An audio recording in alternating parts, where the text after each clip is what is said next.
Hello, this is Ryan LaFever and this is Fever Fridays. Hope y'all are all having a good July 4th. I'm sure a bunch of y'all are already out on the road. Some of y'all may be preparing to get on the road. Today, that's what we're going to talk about, is getting prepared to be on the road. Just remember, you're not just going down the road for 1 or 2 hours. You may be going out for 2 or 3 days. So make sure you get everything that you need. Make you a list. We're going to go over a few things that you might want to check before you pull out. First thing we'll start off with is the rig that you'll be hauling in. I got my Dodge here. You want to check all your fluid levels, your radiator, your oil, power steering fluid, all that kind of stuff. You may want to have everything checked out by your mechanic before you go to pull out. If you're going to pull out for 3 or 4 days or a week, have everything changed to make sure you're ready, because being on the side of the road is no fun. You don't want to spend your 4th of July or any vacation or trip on the side of the road. You'd rather spend it doing what you want to go do, hopefully riding your horse or going to a competition somewhere. Next thing we'll go to is check all your tires. If you got a dually, make sure you check the inside duals, the outside duals. Make sure you got plenty of tread to go on a long trip. You may want to go have them changed, go have everything aligned. Check your valve stems. This happened to me the other day. I had a valve stem that was cracked. Caused me to have a blowout. Something you just don't think about happening, because I had good tires, just valve stem had gotten dry and got cracked, and I lost air pressure and blew a tire. So check that. Check all your tire pressure with a tire gauge before you pull out. You don't want to spend all your time on the side of the road, because you're probably in a matter of hours you got to be somewhere else. If you're on a 4th of July rodeo run, just carry several spares that you probably wouldn't carry on a normal weekend. Things seem to happen when you least need them to happen. Next thing I'd like to talk about is your trailer. Make sure that everything's solid. Make sure your welds are good on the hitch, on the back, all your hinges on the back, your trailer latches, your axles are straight. Make sure that your bearings are packed before you leave on a long trip. Usually on a holiday weekend, it's going to be hard to find somebody to fix it, so you may be needing to get prepped a week ahead of schedule before you leave out. All these things are good things to think about. One of the biggest overlooked things that I see, and it's a major disaster when it happens, is go ahead and lift up your trailer mat. Check your floor out, especially if it's wood.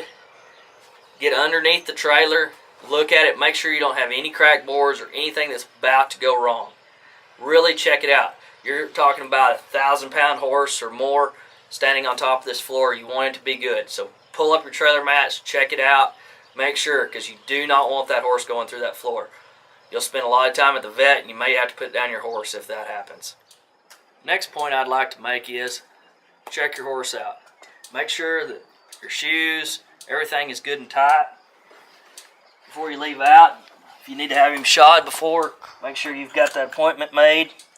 Plenty of time. Clean his feet out real good. Take your hoof pick. Once you got his foot cleaned out, put it up under there. Check your shoe. Don't have to pull real hard, but just make sure that shoe's good and tight. If you don't have any nails starting to come loose or anything like that, you don't want to lose a shoe in competition or out on the road. It's going to be hard to find a farrier on a holiday weekend. Not impossible, but it is doable. Just checking everything, make sure everything's good. Along with loading enough feed for a long trip, the next things that you need to think about is make sure that you have extra everything. For some reason on big hauls, you usually start breaking stuff. Stuff that you hadn't realized was about to break, or things happen. Just little gremlins must get in there. Have extra latigos, extra cinches. One of my favorites is always have an extra tie-down strap. It always seems like the tie-down strap breaks right before you go into competition. Extra tie-down. Make sure you have extra reins, because more than likely somebody's going to tie next to you and you're going to break a set before the week's out. If you're roping, have plenty of brand new ropes, because it may be raining and you're not going to find a place that's open on a vacation weekend or holiday weekend. You want to just make sure you're prepared. I'm sure that there's a bunch of other stuff I could add to this video, things that people write a checklist out and talk about, that they need to have done, cell phone chargers, plenty of shirts, an extra pair of boots, a rain jacket.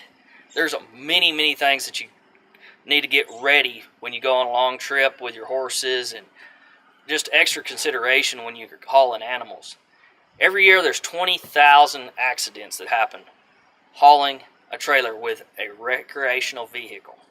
So just be thinking of that when you get out there on the road, that you've prepared well enough, that you've got jacks, flares, anything else that you can think of that you might need, extra tires, all that kind of stuff will sure make your vacation or rodeo trips a whole lot easier in case you do occur some problems along the way.